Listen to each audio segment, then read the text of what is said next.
행복한 교회 2020년 5월 12일 주일예배 잠언 23장 22절에서 26절까지 말씀으로 부모를 공경하며 기쁘게 하라 라는 제목으로 선우준 목사님께서 말씀을 전하십니다.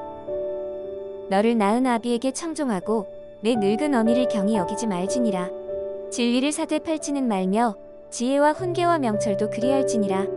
의인의 아비는 크게 즐거울 것이요 지혜로운 자식을 낳은 자는 그로 말미암아 즐거울 것이니라.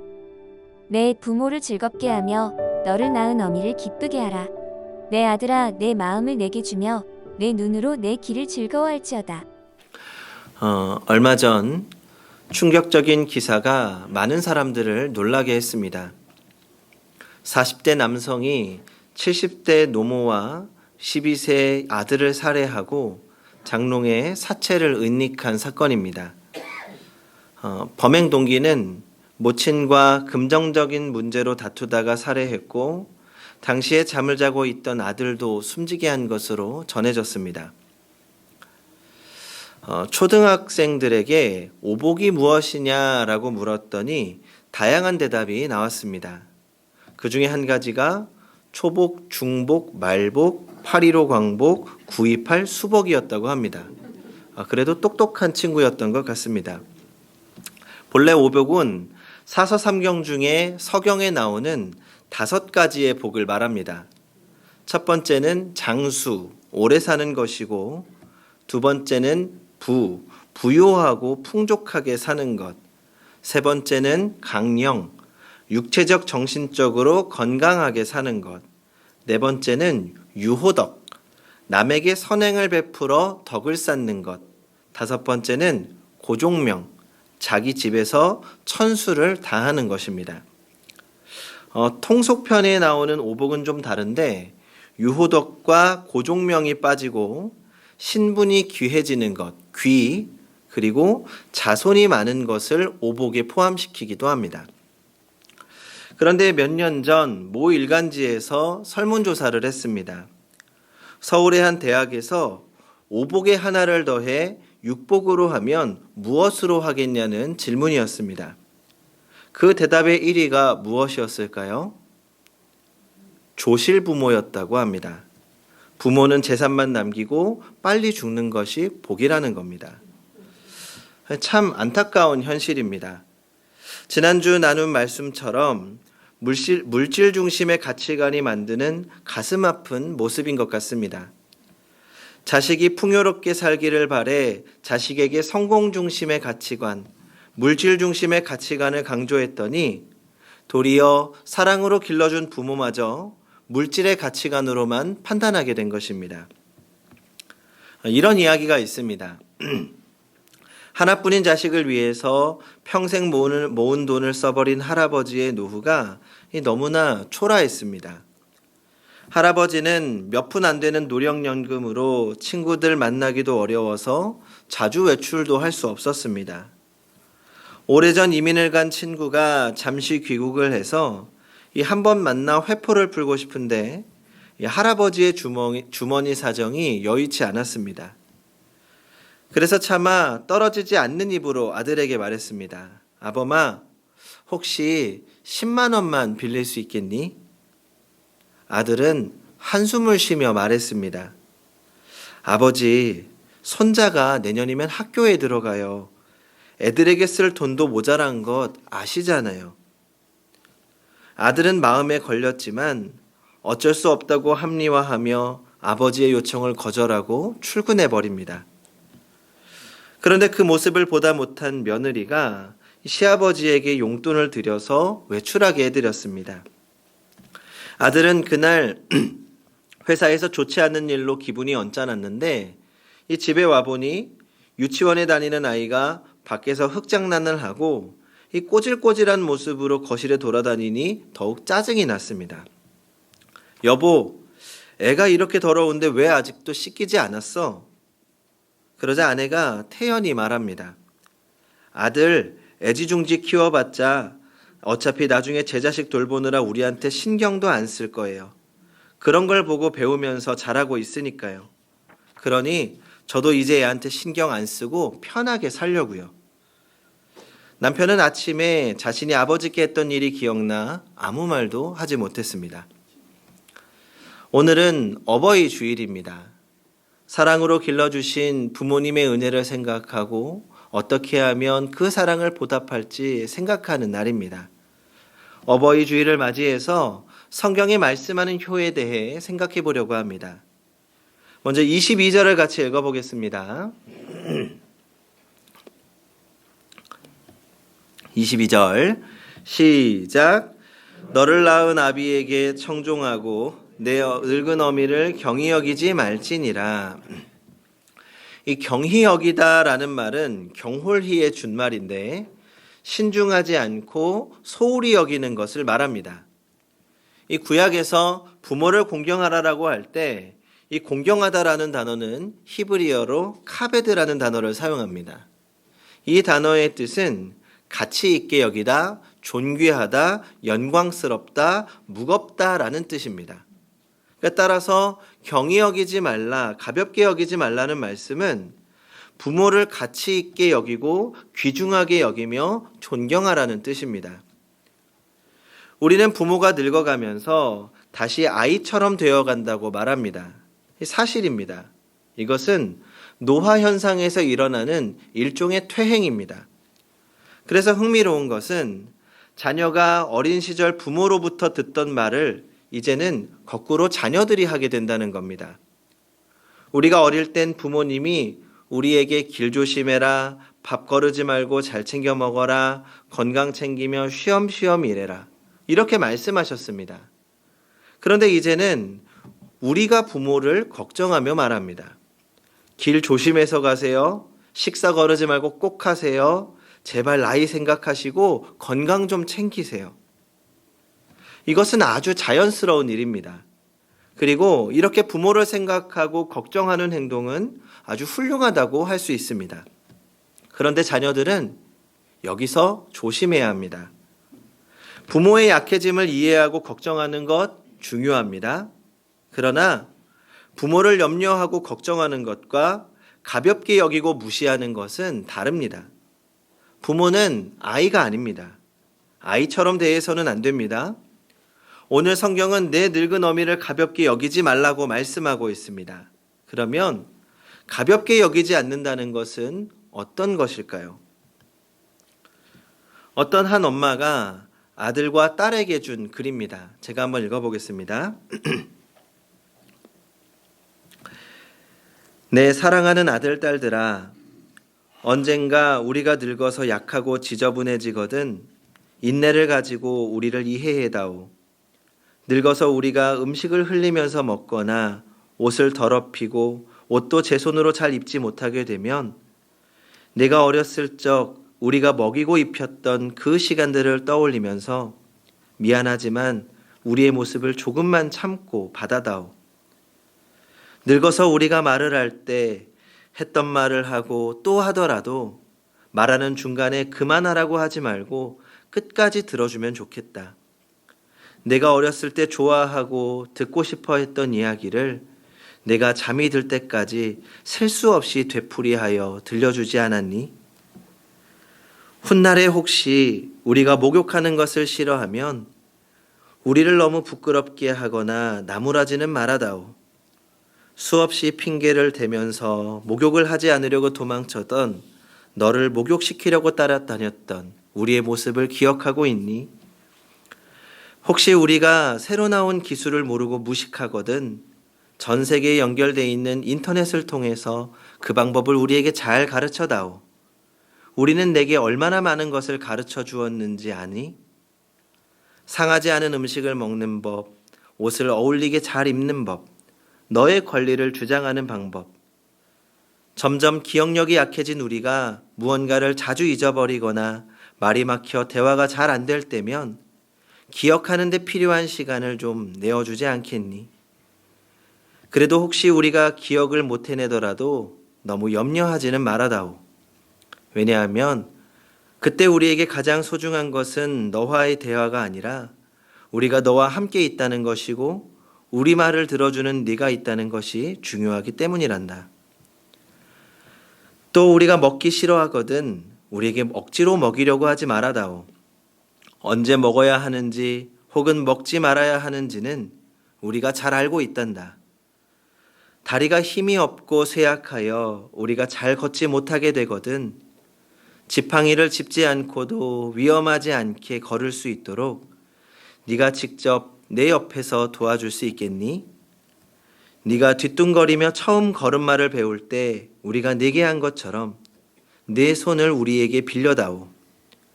그리고 언젠가 나중에 우리가 더 이상 살고 싶지 않다고 말하면 우리에게 화내지 말아다오. 너도 언젠가 왜 우리가 그런 말을 하게 되는지 이해하게 될 테니 말이다. 노인이 된 우리의 나이는 그냥 단순히 살아온 것을 이야기하는 것이 아니라 우리가 어떻게 생존해 있는가를 말하고 있음을 이해해다오. 비록 우리가 너를 키우면서 많은 실수를 했어도 우리는 부모로서 줄 수 있는 가장 좋은 것들과 부모로서 보여줄 수 있는 가장 좋은 삶을 너에게 보여주려고 최선을 다했다는 것을 언젠가는 너도 깨닫게 될 것이다. 사랑한다. 내 사랑하는 아들, 딸들아. 네가 어디에 있든지 무엇을 하든지 너를 사랑하고 너의 모든 것을 사랑한단다. 이 어머니의 편지에서 무엇을 느끼셨습니까? 전 앞으로 약해질 자신에 대한 걱정과 두려움도 있지만 약해져도 자녀에게 존중받고 싶은 부모의 마음이 느껴졌습니다. 자녀가 부모를 걱정하면 부모는 자녀의 장성함에 대해 뿌듯하면서도 혹시 자신의 연약함이 자녀에게 해가 되지 않을지 걱정합니다. 그러면서 자녀에게 돌봄을 받고 싶은 마음이 있으면서도 자녀에게 짐이 되거나 존중받지 못하는 것에 대한 두려움이 있습니다. 우리는 이런 부모님의 마음을 헤아릴 수 있어야 합니다. 그리고 마음을 헤아리는 것은 우리의 언어로 나타나야 합니다. 부모님을 우리의 자녀 가르치듯 해서는 안 됩니다. 자녀에게 말할 때도 법이 있습니다. 훈계를 할 때도 감정을 담아 소리치거나 하는 것은 도리어 아이에게 상처만 남길 때가 있습니다. 하물며 우리의 부모님을 대할 때 자녀보다 못하게 대하는 것은 아닌지 생각해 보아야 합니다. 잘 들어드리고 잘 말해야 합니다. 상대를 가볍게 여기느냐 그렇지 않느냐는 우리의 언행에서 드러납니다. 말 한마디에 무시당했다고 생각하고 말 한마디에 존중받는다고 생각합니다. 이 억양, 톤이 중요합니다. 부모의 마음을 이해하고 부모의 마음이 편안한 말을 할 수 있어야 합니다. 퉁명스럽게 말하기보다는 한 번 더 생각하고 따뜻하고 존중하는 마음을 담아서 이야기하는 것이 효의 첫걸음입니다. 그리고 25절을 같이 읽어보겠습니다. 25절 시작. 내 부모를 즐겁게 하며 너를 낳은 어미를 기쁘게 하라. 성경은 부모를 즐겁게 그리고 기쁘게 하라고 말씀하고 있습니다.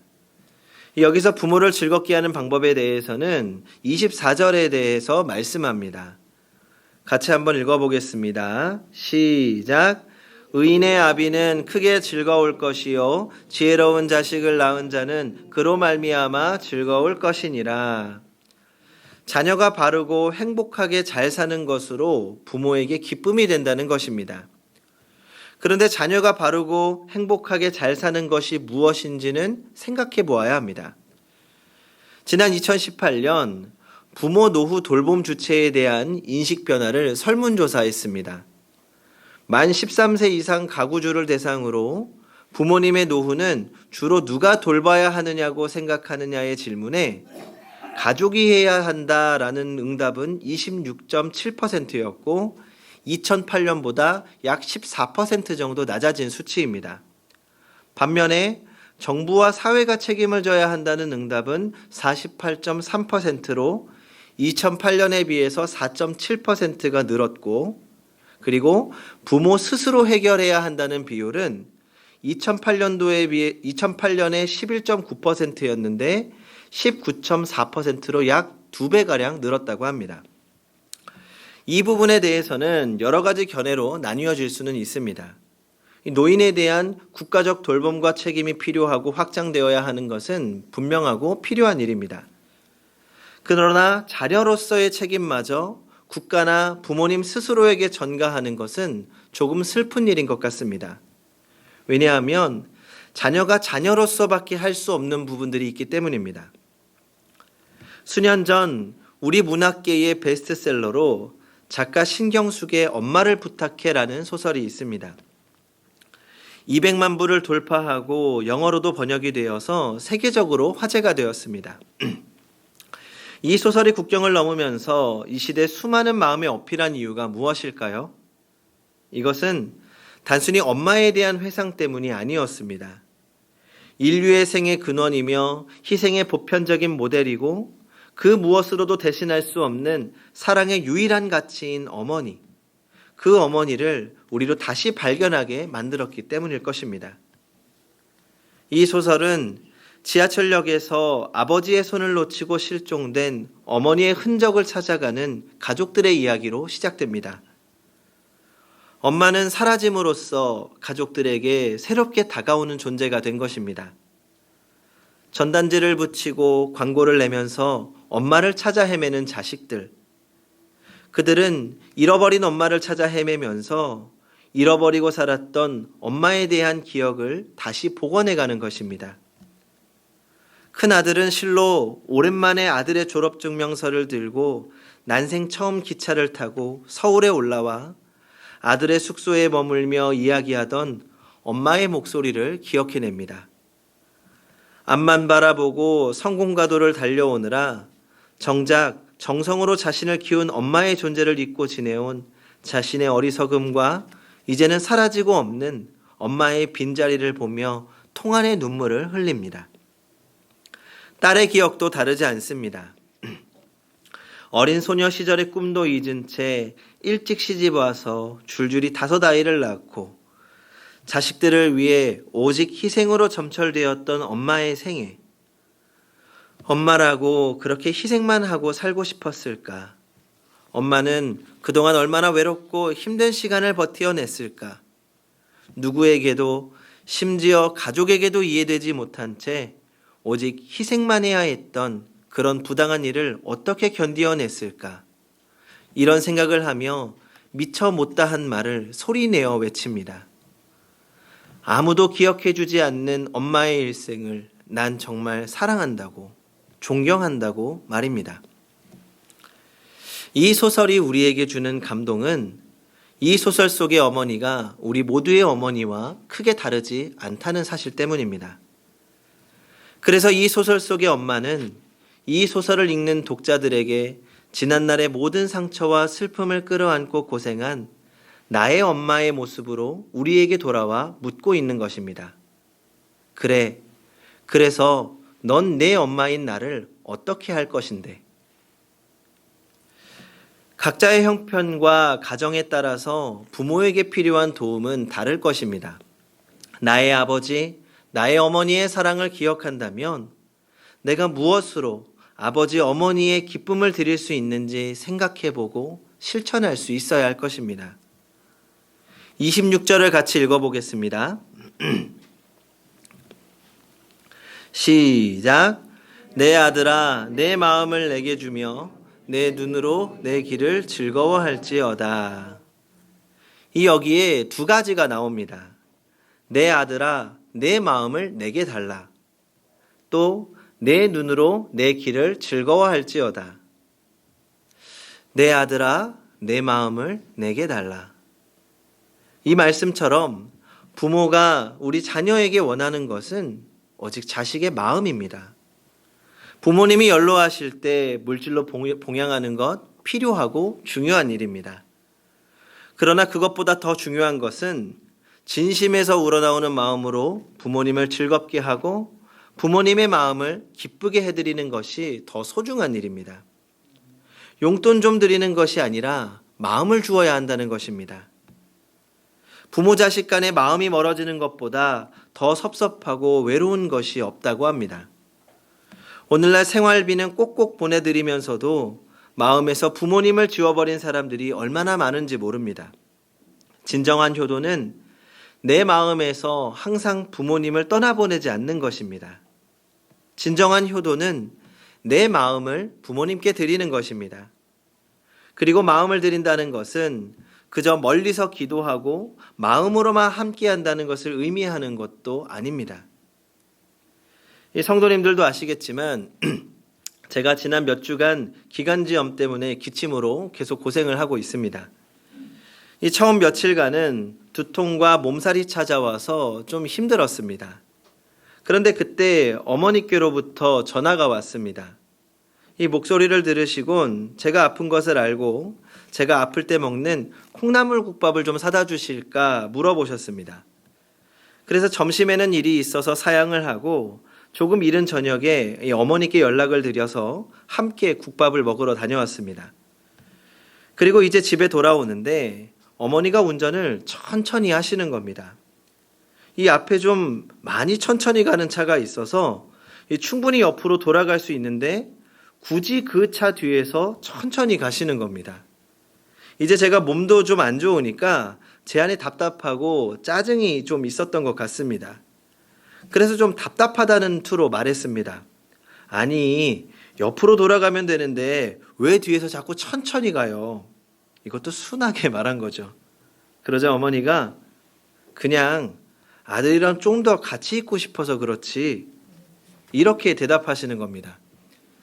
그래서 농담이라고 생각하고 정말이냐고 물었더니 정말이라고 대답하시더라고요. 그래도 그저 농담이라고 생각하고 집으로 돌아왔는데 계속해서 어머니의 말이 생각나는 겁니다. 그냥 아들이랑 좀 더 같이 있고 싶어서 그렇지. 1분이라도 사랑하는 아들과 더 같이 있고 싶어하는 마음이 부모님의 마음인 것 같습니다. 어디 저의 마음뿐일까요? 저의 어머니뿐일까요? 자녀들 시간 빼앗길까 집에 찾아와도 얼른 들어가라고 말씀하시면서도 함께하고 싶은 것이 우리 부모님의 마음인 것 같습니다. 그런 부모님의 마음을 헤아려 마음으로 그리고 실제로 함께하는 시간을 더 많이 만들어 보아야 할 것 같습니다. 성도 여러분, 사랑하는 부모님 그리고 마음으로 의지하는 부모님이 과연 언제까지 함께할 수 있을지 우리 모두 장담할 수 없습니다. 하나님께서 우리에게 허락한 시간 동안 사랑하는 부모님과 함께 마음을 나누고 함께 행복한 추억들을 더 많이 만들어 가야 하지 않을까요? 기도하겠습니다. 하나님, 우리에게 사랑하는 가족들, 부모, 형제, 자녀를 주신 것을 감사합니다. 특별히 부모를 통하여 하나님께서 베푸신 은혜들을 생각해 봅니다. 받은 것들이 너무나도 많지만 너무 쉽게 잊고 살았습니다. 이제 우리에게 주신 부모님들을 위해 그 사랑을 갚아나갈 수 있는 마음을 주시옵소서. 부모를 경히 여기지 않게 하시고 사랑하고 존중하며 살게 하여 주시옵소서. 또한 부모를 사랑하는 마음이 우리의 자녀들에게도 전해지게 하시고 자자손손 사랑과 존경이 넘치는 가정이 되게 하여 주시옵소서. 우리의 가정을 책임져 주시고 지켜주실 줄 믿으며 예수님의 이름으로 기도합니다. 아멘.